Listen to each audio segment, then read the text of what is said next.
y'all doing? Get your life together. Get your life together. Get your life together.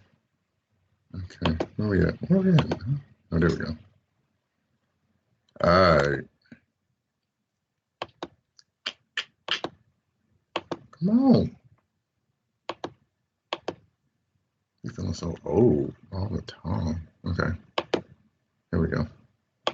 All right. Good morning, everyone. I hope you had a wonderful Tuesday. Let's go ahead and get this Wednesday going. So we have two men pulling an unconscious man. I don't know. I hope that's not a woman. But nevertheless, we've learned about two-dimensional forces on Monday. And on the screen, we see two forces that are acting on this object. We have friction, which is acting in the opposite direction of motion, as it always does, represented by a red vector. And then we have the applied force from these two men, which is directed northeast at a 55-degree angle. And I'm asking you all, which force in this diagram is two-dimensional? You could tell me the name of the force or the color of the force vector, and it would be the yellow force, or this applied force is the one that is two-dimensional because it is traveling on two axes at the same time. The force is, right? So we have the force that is directed to the right, and it's also being directed upward, so it's in two dimensions. Number two, is the man on the ground moving in two dimensions? Tell me why or why not. I have a response that says yes, because he's being pulled right and upwards. I have one that says no, he is only moving to the right. So actually, the best answer here would be no. He is actually moving in one dimension. The man is not moving upwards to the right. He is being pulled upwards and to the right, but technically his motion is on one plane. It's only moving to the right, the man itself.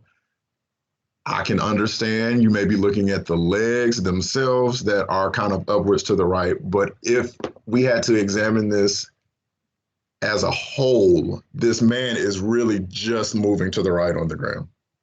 If you were to say two dimensions, I wouldn't take off or I wouldn't argue it too much, but I do believe here the best answer would be he's moving in one dimension. He's only moving to the right.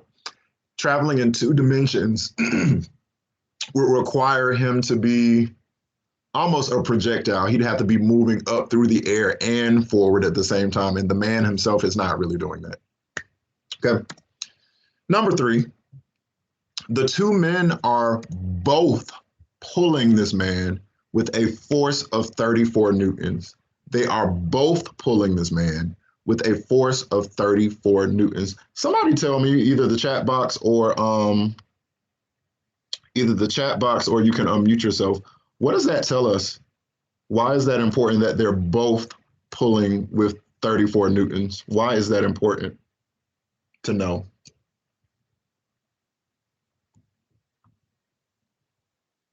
They are both pulling with a force of 34 newtons. Why is that important?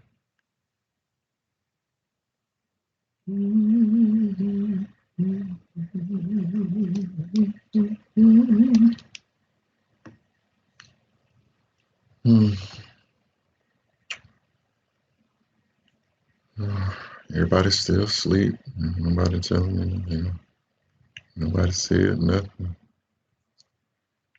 Nobody told me yet why it's important that they're both pulling a force of 34 newtons. Why is that important in this scenario here?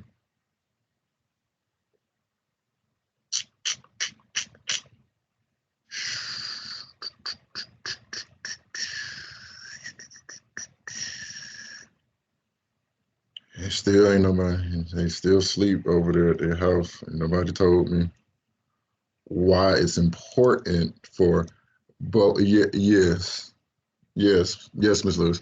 So that means this applied force over here is not 34 newtons, but it's actually 68 newtons. So the object itself, in this case, this person, right? The force they are experiencing is 68 newtons. If both of these men are pulling at the same angle with the same amount, that means our applied force is actually 68 newtons. And it's asking what is the x component of their force. So to find the x component of their force, that would be this green dotted line here. And I gave you a shortcut on how to do that last class period. So to find the x component, we're simply going to do the hypotenuse of that triangle over there times the cosine of the angle. The hypotenuse is the only number we got over there for a force. So that would be 68 times the cosine of 55. Put it in your calculator. You make sure it's in degrees. Or if you're, I have a lot of people who are doing this on Google sometimes, I'm noticing, and you're typing it in Google, and Google will give you the answer in radians.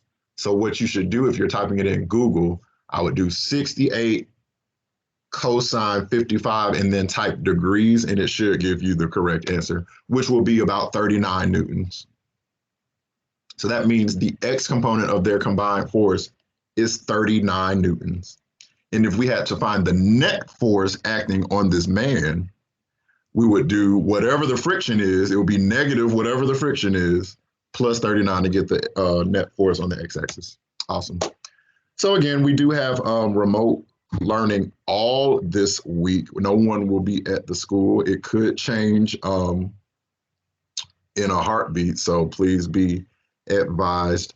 If you did miss last class, I did take feedback from the final, and I'm trying to make sure that I can, that I will use some of your feedback and try to incorporate it. Also, we did have a student to pass away this weekend, Ms. Kylie Harris.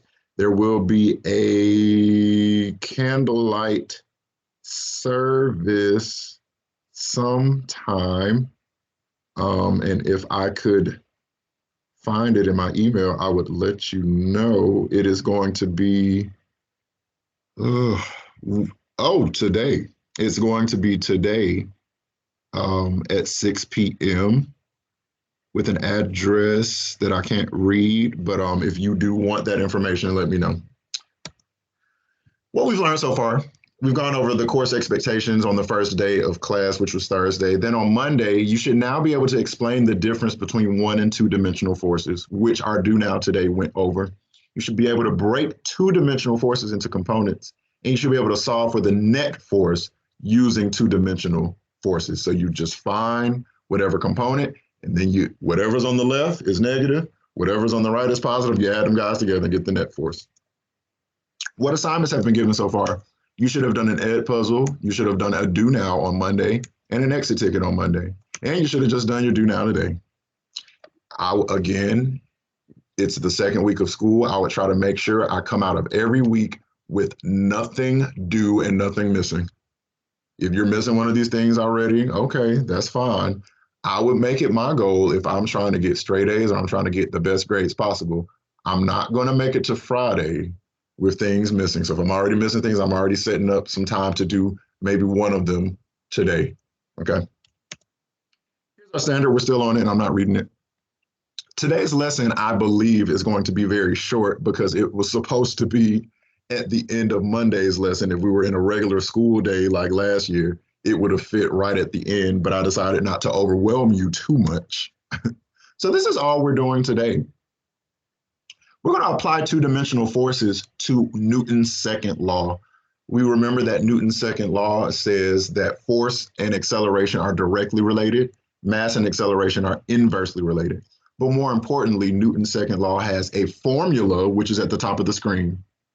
It says net force is equal to mass times acceleration. So today I'm going to talk about how we can apply our knowledge of 2-dimensional forces to the Newton's second law equation. And it will be very quick if y'all answer my questions. And you need to just teach and stop asking us questions. Here we are. So I ain't got nothing cute today. I ain't got no video to show you. I ain't got no picture, no Angry Birds. I ain't got nothing like that. Here I have a Do Now from December 10th. I hope you've seen it before because most of you did it.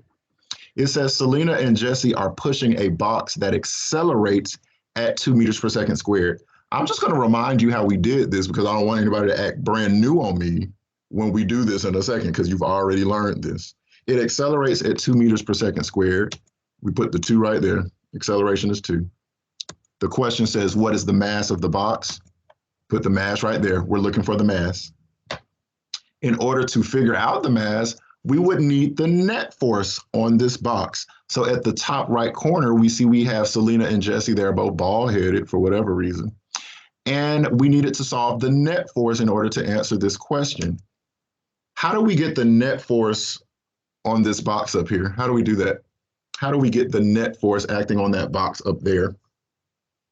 Negative 20 plus 38. So essentially negative 20 plus 38 is equal to the mass times 2. Negative 20 plus 38 is 18, which is equal to the mass times 2. We divided 2 on both sides to get m by itself, and the mass is 9 kilograms. Y'all looking at this box at the top right corner? Y'all see the box up at the top right corner? What happens now? Because this now that's a little bit different. That's a little bit different, right? Because we can't solve this problem the exact same way we just did the last one. But I'm hoping that you're rolling your eyes because you're like, okay, all we need to do is just, I mean, it's the same thing, except we're just going to add one more step. Same thing, right? It accelerates at 2 meters per second squared. We're trying to find the mass of the box. But we can't just do negative 20 plus 38 this time. What are we supposed to do now? How are we supposed to handle this situation? Because we can't just do negative 20 plus 38 anymore based on the way it's set up here now. How would we handle this situation? How the heck? Boom. Miss Brinkley and Miss Lewis. Yep. We're going to break it into components. And the component we need is the adjacent side. That's all we're about to do, what we learned on Monday. We're going to find the X component, and then we're going to solve the problem just like we did December 10th. Cool. So this is my first practice problem, and I'm hoping you all see like, okay, whatever, we see what's happening. But let's do it anyway. So it accelerates at 2 meters per second squared. We're going to use our Newton's second law equation on the right side. The acceleration is 2. What is the mass of the box? We're still looking for the mass. We need to find the net force, and Jada and Ms. Lewis just said we need to find the component, more specifically the X component or the adjacent side. How do we do that? So this is essentially what it would look like, right? The X component of 38 newtons plus negative 20 is the net force, equals mass times 2. The X component of 38 newtons is going to be 38 times the cosine of 45 plus negative 20 is equal to the mass times 2. I hope I'm not moving too fast because all I'm doing is just kind of what we did on Monday and what we did in the do now. 38 times the cosine of 45, if you press your buttons correctly, you should get 26.87 plus negative 20 is equal to m times 2. Do some more math, 26.87 plus negative 20 or minus 20, whichever one you want to do, keeps change, whatever. You get 6.87 is equal to mass times 2. What do I need to do now to get m by itself? What should I be doing now to get m by itself? What should I be doing now to get m by itself? Dividing by 2 on both sides, same way we did the last time. And our mass will be equal to 6.87 divided by 2, 3.44 kilograms. Whew, difficult. And that's that. So again, nothing new. We're just now applying two-dimensional forces to Newton's second law equation. We just had to do one extra step, but it was essentially the exact same as that do now in December.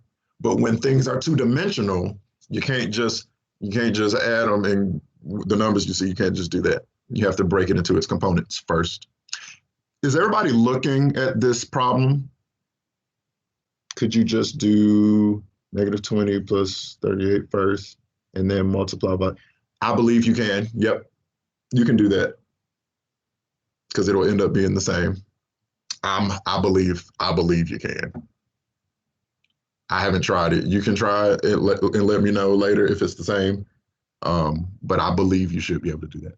All right. Do y'all see this on the screen? Y'all see this?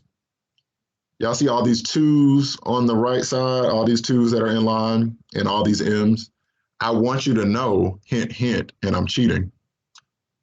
If we needed to solve the acceleration, if we needed to solve for the acceleration and they gave us a mass, I'm hoping y'all see that it would be the exact same process.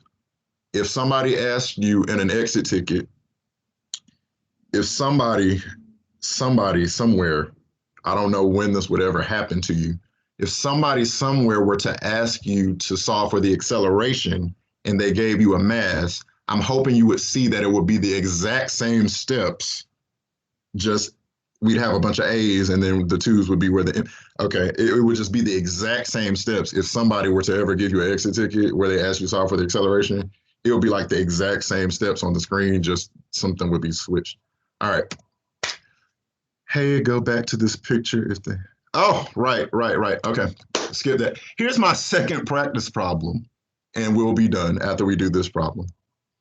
So we got this shadow demon looking girl dressed in some terrible clothes. She's on a sled being pulled by a man in a suit with some nice dress shoes.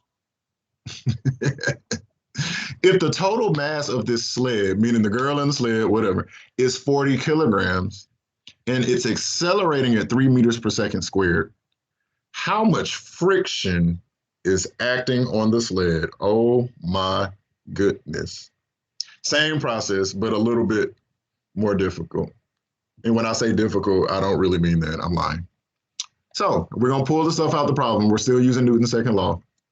If the mass of the sled is 40 kilograms, that means the mass is 40. And it's accelerating at 3 meters per second squared. That means the acceleration is 3. How much friction is acting on the sled? That means we are trying to figure out the value of this number on the left side of the screen. I'm asking you all now at home, if we needed to find the net force acting on this sled, how would we find it?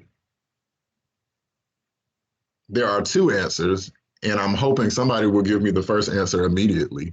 If we needed to figure out the net force acting on this sled, how would we find it?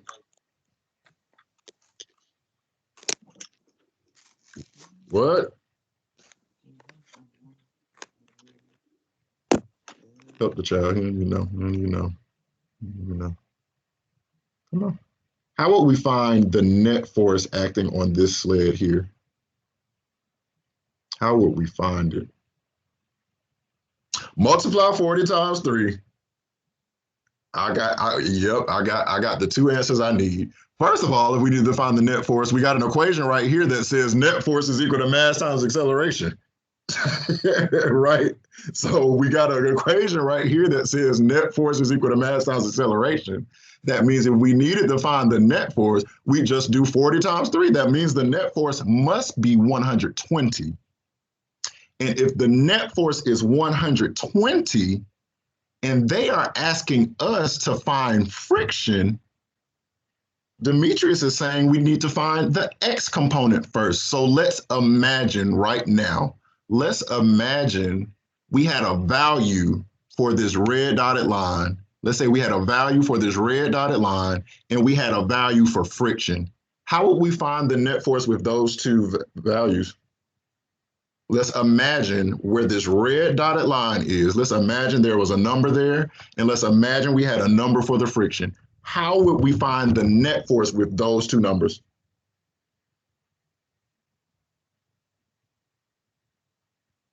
Because Demetrius said we need to find the x component first, and he's correct for this problem.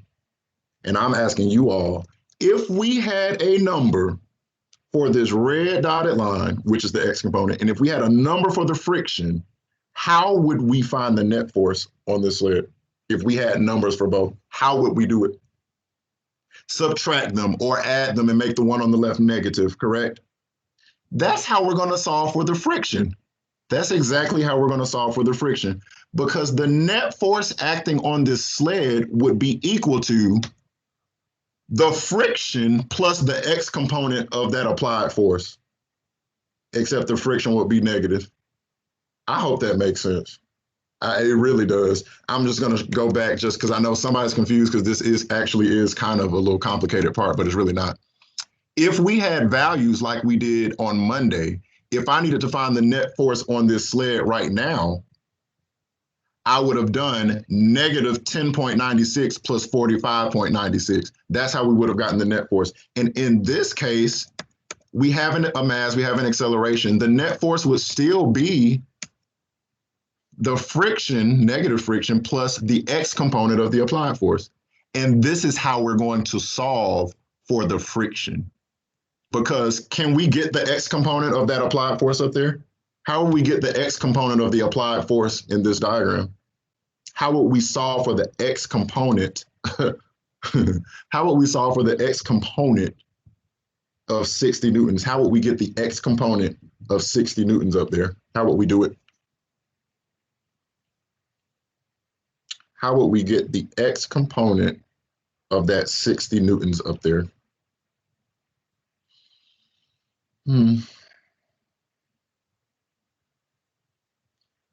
Ooh, they in AP Physics today. Oh, they didn't even know. They didn't even know. Yep.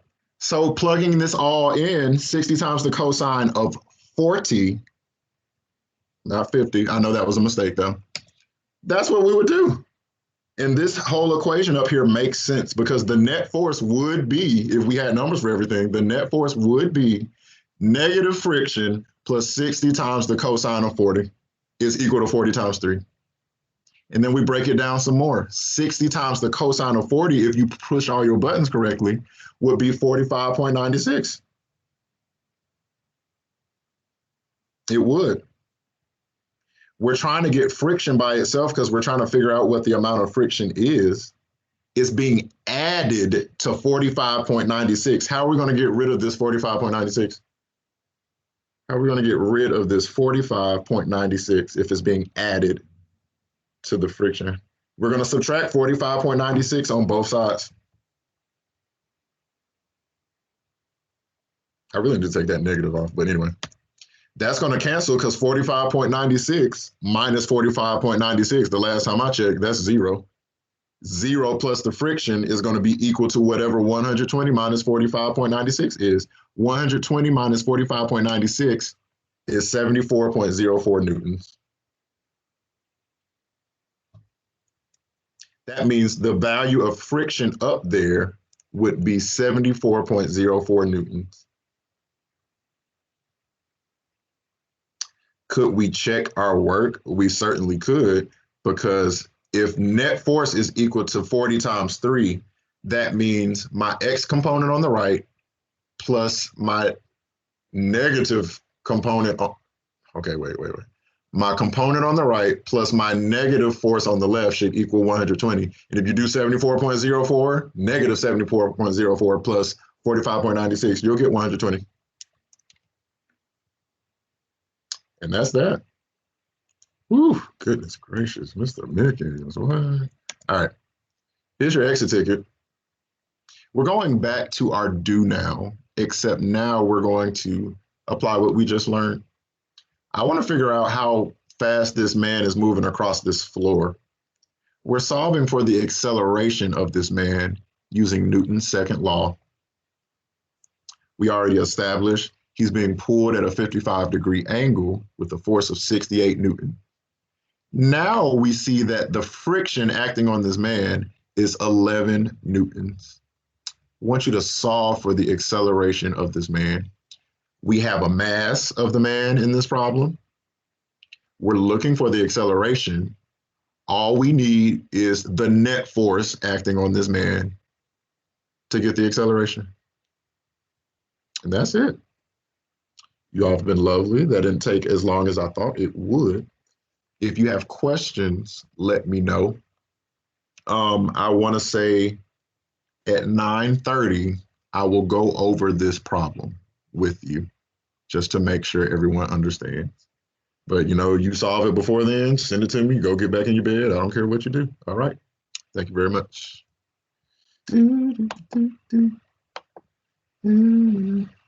What am I